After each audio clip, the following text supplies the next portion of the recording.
Bonjour à tous, alors on va essayer de revoir le cours fait précédemment et c'est le cours de première ST2S où nous évoquions la notion d'acide et de base. Alors quelques exemples à connaître absolument lorsque par exemple on vous interroge sur l'acide chlorhydrique.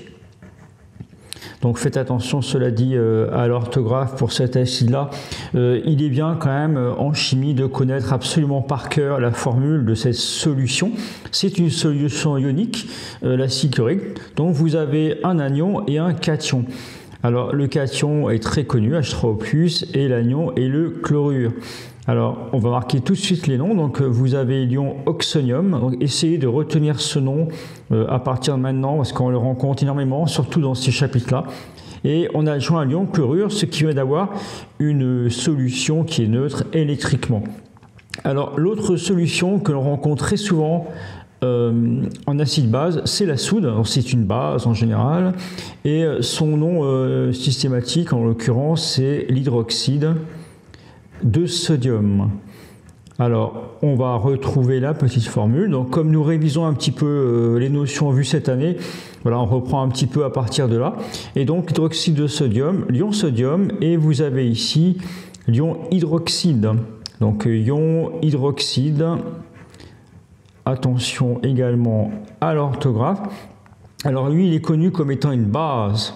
Donc c'est une base très importante en chimie. Donc si vous devez vraiment retenir nos deux protagonistes cette année, l'ion oxonium H3O+, et l'ion hydroxyde HO-. Donc lui étant un acide, HO- étant une base. Alors il se trouve qu'en chimie, beaucoup de réactions mettent en œuvre comme ça des acides et des bases. Alors selon une théorie qui est mise en place et qui est admise aujourd'hui, que l'on enseigne au lycée, c'est-à-dire la théorie de Bronsted. Alors, ce qu'on vous demande systématiquement, ce sont les définitions. Et cette théorie permet de définir ce qu'est un acide de façon générale. Donc, un acide, on peut le symboliser comme ça par AH. Donc, le A, ça peut être une chaîne carbonée, par exemple. Et vous avez toujours un hydrogène comme ça qui ressort un peu de la molécule pour un acide. Et c'est une espèce chimique. Alors j'abrège un petit peu, une espèce qui est censée libérer au moins un proton H+. Alors on a vu en classe que H+, on appelle ça un proton, parce qu'en réalité c'est un atome d'hydrogène auquel on a arraché un électron. Donc finalement c'est équivalent à un simple proton, vous voyez. Initialement il y avait un électron pour l'hydrogène, et donc on a arraché cet électron, cela devient un ion, en l'occurrence un cation, et ici H+. A contrario, une base, alors elle c'est le contraire, alors on peut la symboliser par A-, ça va être une espèce chimique qui, elle au contraire, elle va capter un ou plusieurs protons H+. Donc voilà, il faut bien connaître ces deux définitions que j'ai abrégées ici.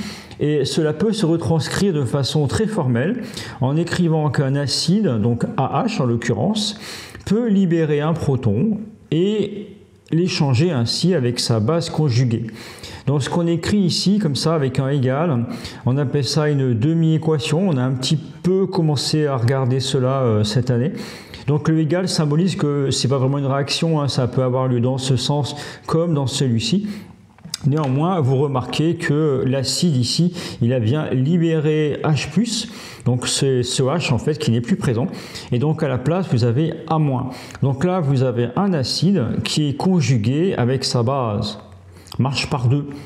Donc un acide en solution va se retrouver de toute façon en présence de sa base puisqu'il est tenu d'échanger un H+ avec elle.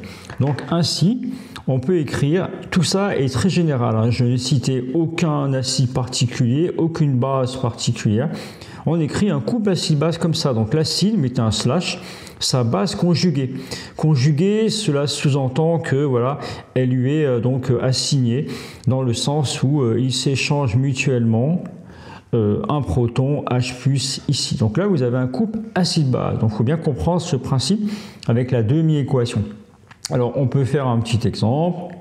Alors un des plus connus, c'est l'acide éthanoïque, donc CH3COOH. Voilà, acide éthanoïque. D'accord. Alors qui est présent dans le vinaigre qu'on a déjà utilisé en TP. Voilà, c'est l'acide du vinaigre, on dit aussi acide acétique dans le langage courant. On peut le développer un petit peu pour montrer le groupe fonctionnel. Donc cette année, on va apprendre quelques groupes fonctionnels comme ça. Donc quand vous avez ici, vous voyez COOH, on vous demande souvent d'entourer le groupe fonctionnel. Donc là, en réalité, ce qui est en rouge, je vais garder le code couleur, c'est ce qu'on appelle la fonction acide. Alors carboxylique, puisque c'est un acide carboxylique, l'acide éthanoïque. Et on dit également, attention, le terme est différent, on appelle ça un groupe carboxy. Donc c'est bien à partir de maintenant, en première, de connaître absolument par cœur ce type de groupe fonctionnel. Donc voilà pour l'acide éthanoïque. Alors si on veut écrire sa demi-équation, donc en général, avant d'atteindre les couples acide-base, on préfère écrire les demi-équations parce que par exemple, la base conjuguée de l'acide éthanoïque, vous ne connaissez peut-être pas a priori. Donc l'acide éthanoïque égale, il va libérer H+, et puis là on complète, donc la chaîne carbonée ne change pas, CH3, le groupe fonctionnel est toujours formé, mais effectivement, on voit que le H a été libéré et donc a été cédé à la base conjuguée. Alors, un H+, il faut qu'une solution, enfin, en tout cas, l'équilibre ici à neutralité électrique. Donc, si vous avez un plus, il faut un moins. Donc, c'est une base. Elle porte un nom, on appelle ça l'ion éthanoate. Vous voyez, il y a une certaine logique, hein, acide éthanoïque, ion éthanoate. Et si on vous demande de décrire le couple, alors on va faire que celui-ci pour cette vidéo, hein, mais le principe restera le même pour d'autres couples. Donc, CH3COH, CH3COO-. Alors, par exemple, si on veut faire réagir cet acide dans l'eau, il va falloir avoir une autre demi-équation et un second couple. Donc, pour avoir une équation acide-base, il vous faut deux demi-équations. On le reverra en classe, hein. J'anticipe un tout petit peu. Donc, par exemple, si on dit que l'on va placer l'acide éthanoïque dans l'eau, eh bien, l'autre réactif, ça va être l'eau ici. OK ? Et comme c'est un acide, eh bien l'eau ici va jouer le rôle de base. Alors elle est capable de faire ça, donc elle va capter H+, on met 1 égal, et vous voyez qu'en additionnant, on trouve assez aisément l'ion oxonium déjà rencontré précédemment, vous vous rappelez un petit peu présent ici dans l'acide chlorhydrique. Donc l'ion oxonium, voici donc la seconde demi-équation. On a un couple, donc là H3O+, d'abord parce que c'est l'acide, H2O, car c'est sa base conjuguée. Et quand vous additionnez tout ça, c'est-à-dire l'équation 1 avec l'équation, la demi-équation 1 avec la demi-équation 2, vous trouvez une équation de réaction acide-base. Donc là, vous avez CH3COH en phase aqueuse qui réagit avec l'eau. Donc comme c'est le solvant, mais pas aqueux, hein, on met liquide en l'occurrence.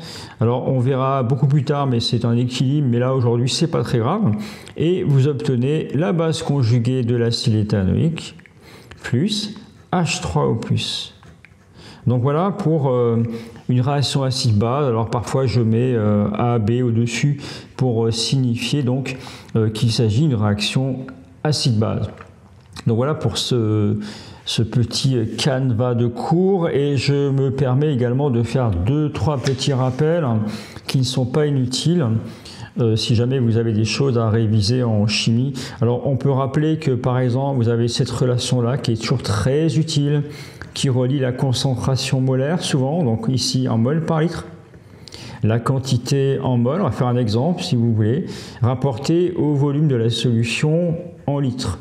Donc un exemple, si vous avez de l'acide éthanoïque, comme dans le cours précédent, où on précise une concentration molaire à 4,010-3 mol par litre, et que cette solution est présente dans une fiole de, par exemple, enfin très simple, 200 ml, on peut vous demander la quantité d'acide présente. Donc je rappelle qu'il est un peu polysémique le mot, c'est-à-dire que quantité...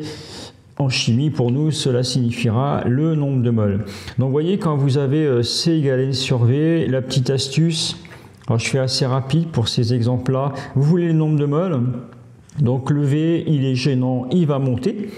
Et vous voyez ce qui se passe, le C n'a pas bougé, le N n'a pas bougé, et vous avez monté le volume qui va donc se retrouver multiplié. Donc essayez de trouver une astuce comme ça, c'est très méthodique, mais qui vous permet de ne jamais vous tromper. Vous voyez par exemple N égale C fois V, on a encore beaucoup d'erreurs à ce sujet. Donc dans ce calcul, on va le faire ensemble. La quantité d'acide éthanoïque, alors concentration 4,010-3 mol par litre, tout va bien. Le volume de la fiole 200, ah oui attention, vous devez mettre en litres.